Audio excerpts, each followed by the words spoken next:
તો જ્યાં લગ રહેશે ગાંગલી ઘાતણી ત્યાં લગી જ રાજા ભોજ. જ્યાં સુધી અકલ મઠા છે ત્યાં સુધી બુદ્ધિશાળીની કિંમત છે. જ્યાં સુધી લોભિયા છે ત્યાં સુધી દાતારની કિંમત છે. જ્યાં સુધી બેસુરા ગાવાવાળા છે ત્યાં સુધી લતા મંગેશકરની કિંમત છે. તમારા બંગલાની આજુબાજુ 5 નાના મકાન છે તો તમારા બંગલાની કિંમત છે. બાકી લાગત 5-5 કરોડ ના હોય તો કોણ કોનો જોવાદાર?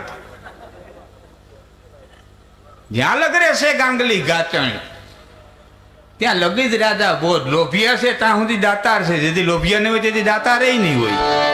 જેથી દિવસ નહીં હોય તેથી રાતે નહીં હોય. એક જજ સાહેબે ચોરને કીધું કે 20 વર્ષથી આ સજા કરું, હવે તો સુધેર, હવે તો સુધેર. 20 વર્ષથી આ સજા કરું. ચોર કીએ સાહેબ હું સૌ તો તમે સૌ. જેથી અમે નહીં હોય તેથી તમે નહીં હો.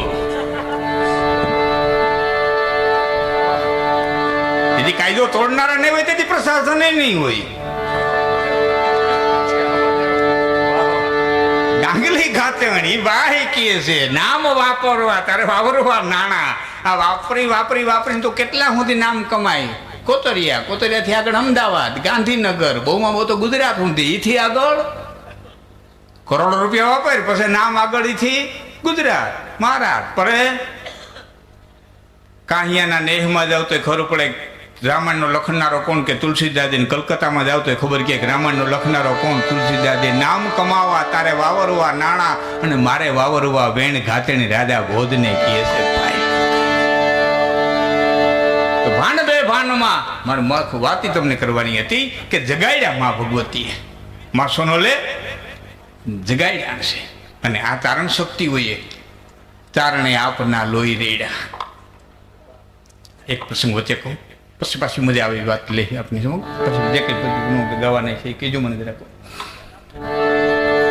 પણ એક પ્રસંગ દસાની બાજુમાં ગામ ડેડી.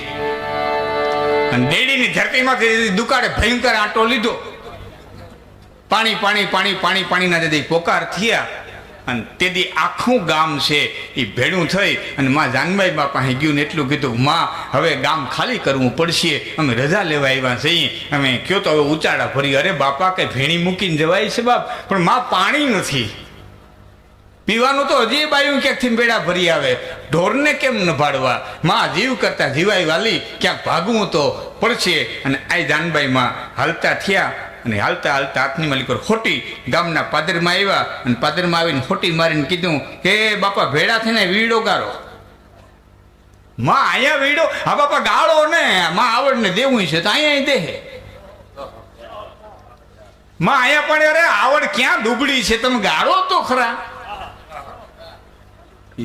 બધાય હરિજન ભાઈઓ કેવા અત્યારનો અણકર કહેવાય. જે તે વખતે હરિજન ભાઈઓ, કોળી ભાઈઓ, આપણા દાયરો જે કઈ રહેતા હતા, રબારી ભરવાડ જે કોઈ હતા એ ગામની જે તે વખતની વસ્તી બધાએ પાવડા કોદારીઓ લઈ અને એ વાયુ ગાડી એ કૂવો ગાળ્યો. એ માતાજીએ કીધું એટલે પગથિયાવાળી, જેને અમારી કાઠિયાવાડી ભાષામાં નરારી વાયુ કહીએ, એ પગથિયાવાળી વાયુ ગાળી. અને માએ કીધું બાપા જો આ ભરપૂર પાણી આવ્યું છે, પીધે ખૂટશે નહીં, ઢોરને પાહો તો ખૂટશે નહીં, પણ બાપા ભેદભાવ રાખતા નહીં. આ ઓણ ભગવતી આવડે પાણી દીધું છે એટલે કોઈ પણ પ્રકારને આભડછેટનો ભેદભાવ રાખ્યા વિનાનો હવે આમાંથી ગાયગરું બોરીને પાણી ભરી લેવાનું. સારું વરો થાય પછી પોતપોતાના કુએ હવે પાણી ભરવા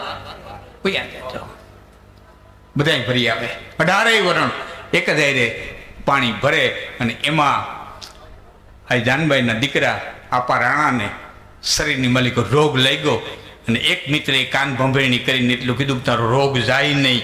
કે કેમ? કે આ તમારા ડોહીમાં એ બધું ભેરવી માર્યું છે ને, એ આ આભડછેટને હિસાબે તને રોગ લાગ્યો છે. કાન ભંભેણી થઈ. આપો રાણો વાળું કરવા બેઠા નહીં એટલે જાનબાઈ કીધું રાણા વાળું કરી લે ને, મને ભૂખ નથી. અરે બેટા એમ હાલે કેમ બાપા? વાળું કરી લે ને, મને કસર છે કે આપણે વૈદ્ય પાસે જાઉં, વૈદ્યને અહીં તેડી આવશું.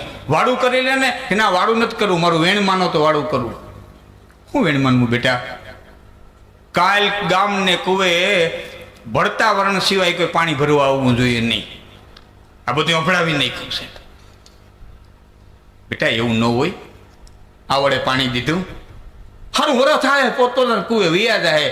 અને આપા રાણાએ કીધું, માં સાંભળી લ્યો મારા શબ્દો, સવારે ભાલું લઈને કુવાને કાંઠે બેહું, કોઈ એવું વરણ પાણી ભરવા આવે અને જો ભાલે વિંધી ન નાખું તો રાણો નહીં. અને તેથી આ જાનબાઈ કીધું તું તને હવાર ખાવા દઉં તો ને, હવારનો હોરજ ઉગવા દઉં તો. અને દીકરો ફરિયાદ મારી પર ફાટી પીડ્યો. ગાંધીજી તો કાલ સવારે અસ્પૃશ્યતા નિવારણ લઈ આવ્યો. મારા બાપ મારી જગદંબાએ દીકરાઓને મારીને અસ્પૃશ્યતા નિવારણ કીધું છે. પોતાને મારી અને અસ્પૃશ્યતા નિવારણ લઈ આવ્યા. ગાંધી કાલ લઈ આવ્યા. જાઓ ડેડીના પાદરીમાં, ઈ જ કુવો આજ પણ છે અને આપા રાણાની ખાંભી આજ પણ છે. આ જાનભાઈ મારા ખોરડાના ભાણે છે. આડહર મોકલાવેલું મામા તરફથી ગરીમાંથી એ આડહર આજ પણ છે. મામાનું મોકલાવેલું હું તારું કેમાં ટૂંકું છે? અરે મારા મામાનું મોકલાવેલું આડહર ટૂંકું ન હોય, છેડા ફેરવીને ચડાવો. એ છેડા ફેરવીને ચડાવ્યું, બે બધું એક એક હાથ નીકળ્યું. આજની ઘડીએ જે ઓરડા છે ને એક એક હાથ આડહર બાઈને જોયા. આ શક્તિ, આ શક્તિના આપણે આ ઉપાસક છીએ.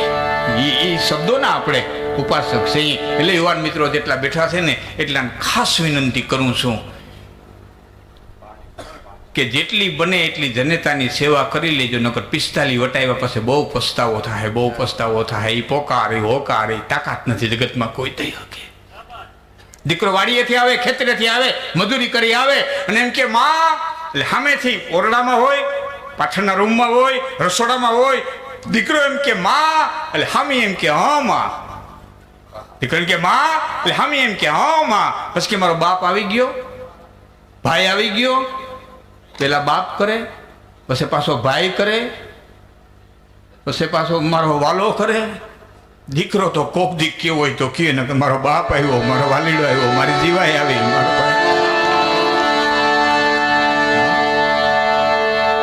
લીવાન મિત્રોને કહું છું કે ઉંમરે બેઠી એને રાજી નહીં કરી શકો. જે પોતાની જનેતાને રાજી ન કરી શકે, જે દીકરો પોતાની જનેતાને ખુશ ન કરી શકે, પ્રસન્ન ન કરી શકે, એની માથે એની કુળદેવી કોઈ દી પ્રસન્ન ન થાય. આવડ હોય તો ભલે, પીઠળ હોય તો ભલે, નાગબાઈ હોય તો કાગબાઈ હોય તો. ઉંમરે બેઠી એને રાજી નહીં કરી શકો તો ડુંગરે બેઠી કોઈ દી રાજી થવું નથી. ખોટા ગિરનારના પગથિયા ઘઉં આવતાય નહીં. આને રાજી કરો. આ કર્યા દેવું છે.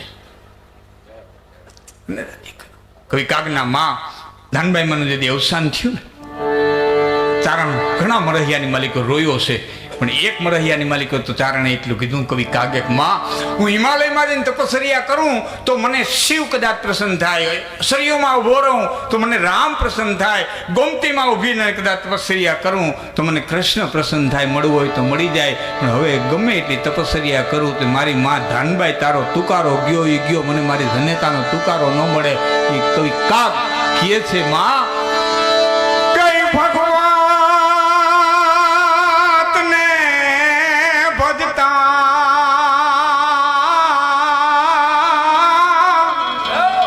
મને માહેશ્વરે આવીને મળે. પણ આમાં મળે ના એક જ માં, તો સે કરોડ ઉપાય કાગડા. પણ આમાં મળે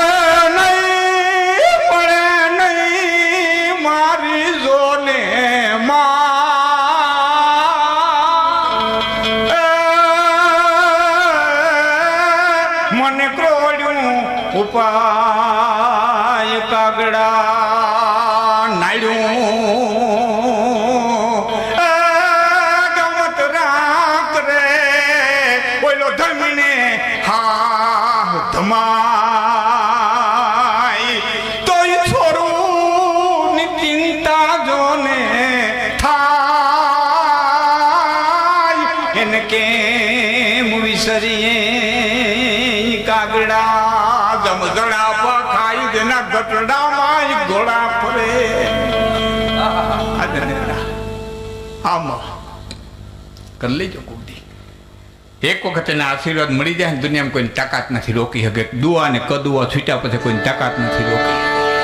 ને આપણે તો એ શક્તિના ઉપાસક છે. આપણે તો જગતને રાહ ચીંધવા વાળા છીએ.